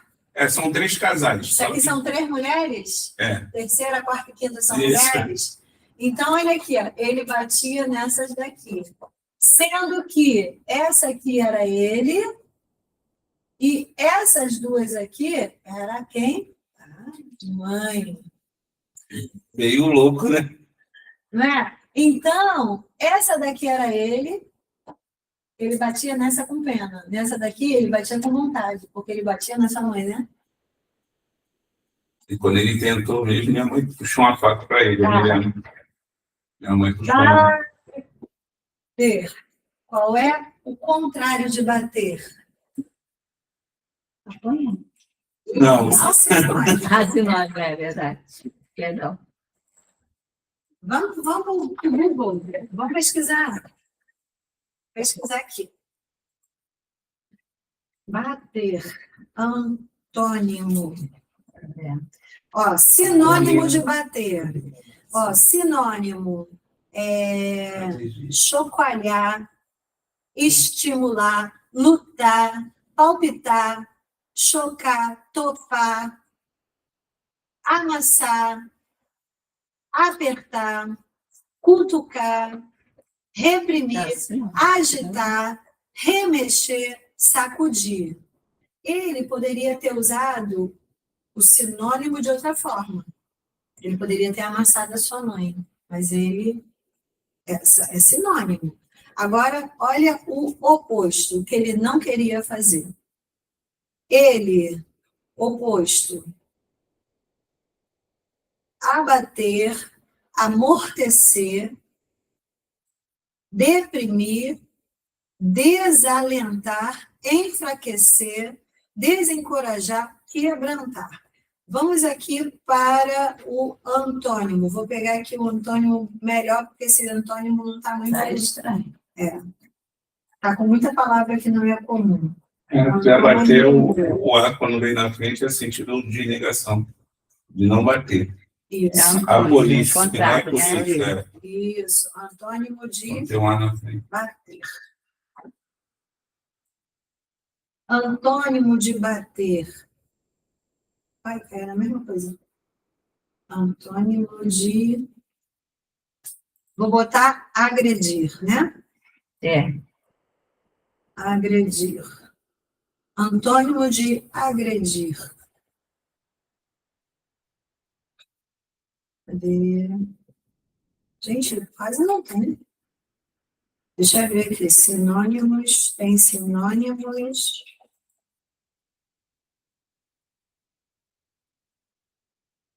Antônimo, gente, pelo menos aqui no início não tem, mas deixa eu achar aqui. Dicionário agredir. Agredir. Só tem sinônimo. É isso mesmo. É a mesma coisa. Antônimo de agredir. Bajular. Badicar. Nutrir. Defender. Ao invés dele agredir, era para ele defender, acariciar, acalmar, puxar, ele bate. Ou seja, por isso que todo feminicida, depois ele volta para tentar arrumar, porque não é isso que ele quer. Acolher, proteger, defender ou cuidar. Vou cuidar. Entende? E essa forma de ação, vocês vão aprender que na fase oral e na fase anal, de 2 a 4 anos. Por que bate? Porque de 2 a 4 anos a criança ou ela apanhou demais ou ela aprendeu a bater. E por que ele chora? Ele falou. Quando ele assiste, ele chora. Eu vou chegar lá. Eu não misturando, eu sei lá. Quando a gente fala de bater, ele nunca aprendeu a acariciar. Nunca ninguém acariciou ele. Então, quando ele bate, uma mãe que bate no filho, por que ela não acaricia? Vem cá, meu filho, senta aqui, eu vou puxar suas orelhas, eu vou te dar uma coça. Mas, filho, não faz mais isso, não. Porque ela aprendeu a lidar assim. Mas o que geralmente ela faz? O que fizeram com ela? Ela apanhava, ela quebra a cara aqui. E assim, da parte do meu pai, não existe ninguém. Minha mãe falava que ele tinha uma tia, que ela não sabia quem era, que dizia, mas não tinha ninguém. Ele não tem origem? Não, e pelo... Por onde ele andou, gente? Pelo tio da minha ele tia, sobreviveu? que conheceu ele, que agregou ele, que ensinou tudo a ele a profissão, que ele era autodidata. Ele fazia as armações de Ferrari, trabalhando no Coutinho de Niterói. Ele foi achado na mata. Poderia ser. Nós não sabe se foi abandonado, não sabe, ninguém sabe da vida dele, nem ele mesmo sabia da vida dele. Entende, gente? Agora, vamos explorar. Se o Deilton teve uma vida boa, pode ser que você chora porque o seu pai chorou muito calado. Entendeu? É uma possibilidade, é uma hipótese. Se você teve uma vida que não te fez chorar, você nem tinha motivos para chorar, você viveu. Hoje você chora de nada. Chora de alegria e chora de tristeza, porque alguém chorou demais lá atrás e ninguém ouviu. Aí hoje, quando você percebe, você já está chorando. A minha irmã mais velha, né, no caso, que é a terceira, ela fala que eu não sou muito puro, não, porque eu me lembro de tudo. Tu lembra de tudo. A terceira é a sua mãe todinha. É até parecida também. Uhum. Ela fala que que a maioria das coisas é mentira minha. Uhum. Aí eu falo, não, mas eu me lembro, eu vou contando. Ela pode ter vivido com muita emoção. Você é o último. Minha mãe confirmava tudo, entendeu? Uhum. Eu falava, aconteceu isso. Minha mãe botou a gente dentro do táxi. Durante muito tempo, você viu acontecer tudo. Você era o que estava vendo. Eles estavam vivendo. Mas você ficou vendo. No braço de um, no braço de outro, correndo para um lado, correndo para o outro, esconde, puxa ele para cá. A minha irmã mais nova conta cada coisa que eu fico. Tudo de tudo na minha avó, na época a gente foi porque você viu tudo. Você viu e ouviu tudo que a sua família passou. O primeiro móvel que minha mãe comprou lá em Pernambuco, na época minha mãe fugiu, e a gente foi para casa da minha avó, e aí ela se separou da minha avó para morar, né, com a gente. Uhum. E o primeiro móvel que ela comprou, eu me lembro. Com quem ela comprou, eu me lembro de tudo. Uhum. Por quê? Você estava nos braços dela, andando para lá e para cá e vendo tudo.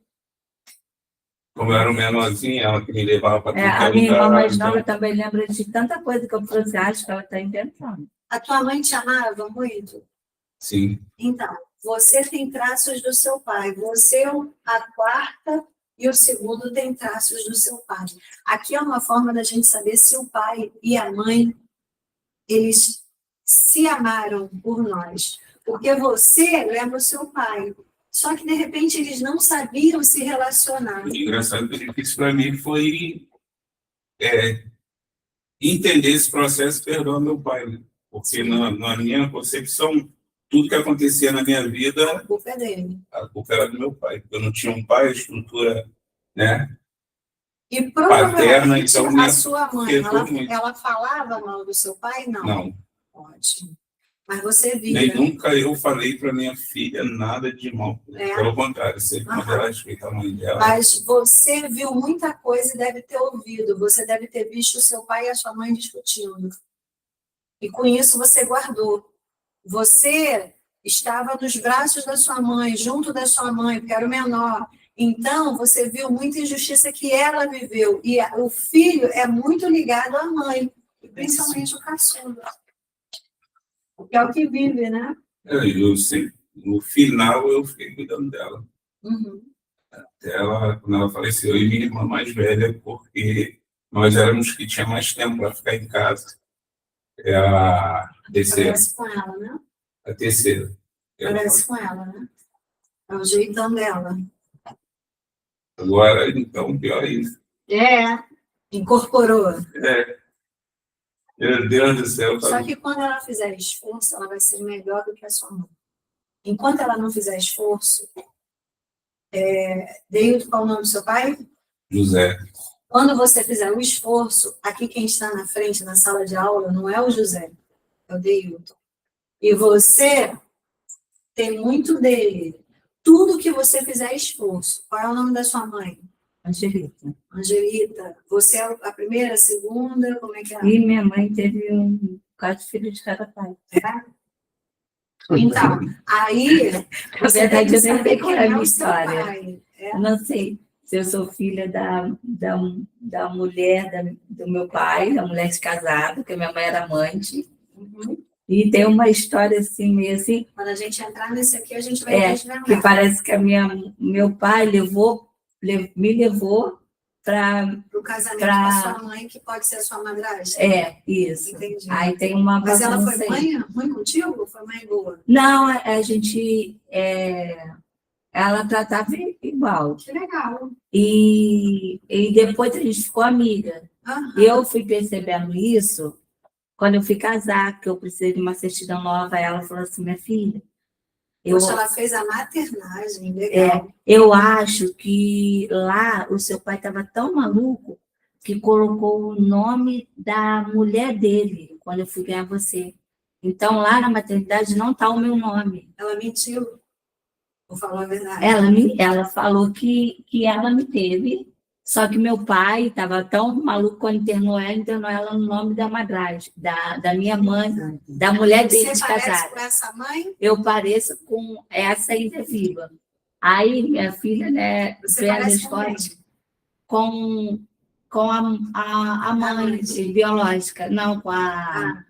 Porque até de perfil, coisa assim, eu acompanho ela no Facebook. Só que ela nunca... Sabe que o pessoal faz um trato, né? De sangue, que não conta, de silêncio. Então, mas por conta das coisas que foram acontecendo, a minha mãe que me criou ficava falando... Eu falava, ela contava do nascimento dos meus irmãos. Eu perguntava, viu o meu, como é que foi ela? Ah, o seu? Minha filha, você não deu trabalhinho para nascer. Você sempre foi uma bênção. Você chegou pronta.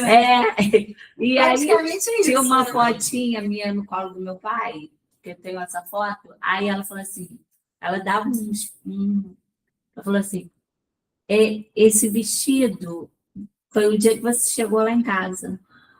Olha a denúncia. E quando meu pai brigava com a minha mãe que me criou, ele passava a mão em mim, só em mim, e me levava para casa da mulher dele, que era mulher de casado.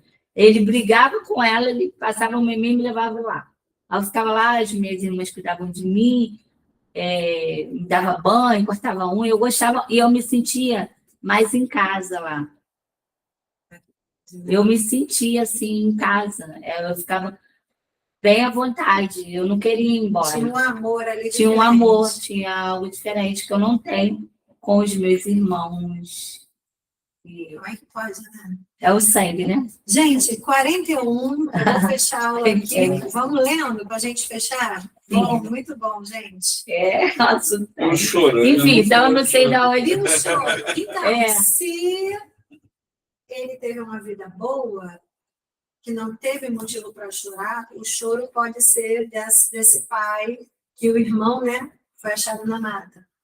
O que dizem, né? Que ninguém sabe. Cadê a história do seu Não é irmão, é o irmão da minha tia. O irmão da sua tia. E aí, quando foi a festa de acho que foi de 50 anos, 60 anos de casada da minha tia com meu tio, parte de vó, esse irmão dela foi. Ele já tinha uma certa idade.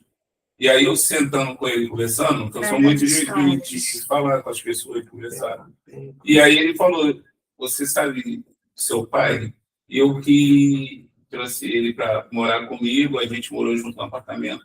A profissão que tinha, eu que ensinei, ele foi me contando tudo assim do meu pai, que eu não sabia. Que legal. Aí uma das coisas que ele falou, teu pai ninguém sabe de onde ele veio, dizem que ele foi achado na mata, mas ninguém sabe da vida dele. Então, assim, Então, da parte do meu pai, a gente não tem ninguém. Deve ter chorado muito na mata. A gente não tem ninguém da parte do meu pai, só por parte de mãe. Que agora somos só os irmãos e tem o meu tio. E eu falo para eles que de 7 irmãos só ficaram os 2, tão bom que eles eram. E só tem o meu tio, que está vivo, minha mãe já faleceu, o meu tio está com 86 anos. É muito comum a vida dele, né? Você vai entender em breve nas aulas. É uma criança que ela foi abandonada no parto, né? É muito comum aquela criança, quando nasce, ser jogada. Alguém vai achar. Deixa aqui. E eu fui curado assim no encontro com Deus. No Cura da Alma. Legal. Foi muito forte para mim, assim, questão do pai. Aí depois disso aí, nunca mais eu parei de chorar. Nunca mais parou de chorar? Ainda está chorando? Não, eu digo assim, que o Espírito Santo, porque eu era muito fechado, eu não conseguia chorar. Porque o teu pai hoje eu foi choro muito. aprendido a chorar. Ó, ele saiu de colo. Entendeu? Agora eu você falo não do chorava espiritual. e hoje você chora muito. Isso, no espiritual. O que acontece? Eu sempre fui muito fechado em questão de emoção, não conseguia colocar para fora. Era muito sério, tanto pelo profissional, né, que eu sempre trabalhei na área de segurança, e na vida mesmo. Era muito fechado pelo que a falta do pai me fazia. E aí depois, no encontro com Deus que eu fui, que foi de outra igreja que a gente ajudava, e no caso eu passei, teve essa parte que é da cura da alma, e faz um trabalho lá, não sei se é o mesmo, né, da de vocês, que se chama cura da alma. E lá tem um processo que faz. E nesse processo, a pessoa que fez o meu pai, que ficou ali, era tudo muito, muito Como é que real. foi? Ele te chamou? Alguém falou, esse aqui é o seu pai? Como é que foi? Conta pra gente. É porque eu não posso falar Não pode. do encontro. Eu sei como é que funciona, eu já bati. Então, assim... Você se coloca como minha mãe. É identificação. Você pede perdão. Sim. Você fala, eu sou a Angelita, sua mãe. Sim. E eu estou aqui para te pedir perdão pelo que eu fiz com você. Só que detalhe, caso, não mas na cabeça da criança sofrida era tudo que tipo assim, uma pessoa queria. como se fosse seu pai. Por exemplo, vocês 3 vão lá para frente, ele está representando quem? Você vai lá, ele vai representar aquilo que te fez mal. E aquela criança, Ou ela que vai você ouvir fez o que mal. ela sempre quis ouvir. Eu fui curada. E nunca ninguém falou isso para ela. Então, aí, quando eu... Aí, que naquele acontece? momento, é como se ela tivesse com o pai. Aconteceu comigo, Quando eu fui ali também, do meu irmão, que abusou de mim. Então, foi quando Então, chegou. quando eu fui... Desculpa, só Não, para... eu que Senão eu vou trabalhei. sair Sim, do raciocínio. Quando eu fui, parece que eu entrei num lugar, a pessoa, a voz, o cheiro. Você voltou em si. O cheiro, aí a foi voz. O autoconhecimento. A porque voz. nem você conhecia você. É uma coisa muito assim, o cheiro, a voz. Como se ele tivesse Tudo era meu aprisionado. pai, assim. E aí eu desabei. E aí foi dos 2 lados, né? Sim. Que aí ele pedindo perdão, eu vou falar. Não, isso é uma Porque é muito dramatização. forte. É uma dramatização. E dali eu fui curado mesmo, assim, na questão de tudo. Minha vida mudou. E hoje eu choro tudo. Legal. Por isso que eu falo. Eu não queria falar no sentido espiritual, porque a gente está na aula e tudo, mas eu fui curado ali. E depois dali, tudo mudou na minha vida. Em questão de Você estrutura, de tudo. respostas. Porque aí eu vi que o culpado não era meu pai. Né? E meu pai tanto foi vítima quanto... Isso. E aí Legal. tudo mudou. E eu fui transformado. E o que aconteceu? Eu falei para a senhora. Eu passei a cuidar de homens. E todo mundo, porque eu trabalho agora dentro da igreja, nessa parte eu faço lá a identificação lá. E todas as pessoas que vêm ali é questão de pai. Olha como é que Deus faz. Agora, E hoje eu trabalho com homens. Se você não tivesse vivido essa experiência, como você... E ser curado, né? E ser curado. Viu quando foi necessário. Né? E aí a frase que tem no encontro da gente, que nunca tirou, o pastor nunca tirou, é curados para curar. Legal. E isso é muito mesmo, muito sério, porque primeiro a gente é curado para depois curar. E quando a gente vai para o encontro, cara, salva aquelas pessoas que têm um coração muito fechado, mas todo mundo que vai com o coração aberto para mudança, para transformação, para cura, realmente é curado. De início, né, É era muito falar assim, forte. você vai para o encontro, vai para a regressão. Eles falavam. Porque você volta. Aí fala, chega lá... Eu vou ao banheiro, eu vou deixar vocês aqui. Aí eu ficava pensando, Cristiane, aparece aí. gente, regressão, Vambora. como é que é isso? Eu ficava assim pensando, eu vou para regressão, chegar lá vai ser Porque como? é uma sensação de regressão. Eu achei que eu ia entrar num transe, né? Que dá essa sensação. Entrar num transe E ela está com a camisa, falando com ela está com a camisa lá da igreja. Coragem para curar. Ela é da igreja lá do Caxirim, da gente. E é transformador, gente. Eu passei por um encontro e fui também curada de que eu sofri abuso do meu irmão, e lá eu consegui perdoar ele, perdoar de verdade. É um perdão que depois ele morreu e tudo, mas naquele sentimento eu não tive mais dele. No meu caso, eu perdoei meu pai já morto também. Meu pai já tinha morrido. Então, assim, foi a cura para mim. Então, eu estou vindo na questão da psicanálise, né? E futuramente psicologia, por causa dessa questão da compreensão. Porque a professora estava falando da nossa pastora, né, que é a Renata. Eu vi todo o processo dela que ela passou, e ela, através disso aí, ela quis aprender o que tinha passado com ela, principalmente na parte mental e psicológica, e hoje ela cura outras pessoas, e hoje ela é formada em psicologia e está fazendo outras especializações, mas ela precisou primeiro ser curada para curar outras pessoas. Hoje ela cura outras pessoas que querem ser curadas, e depende só de nós.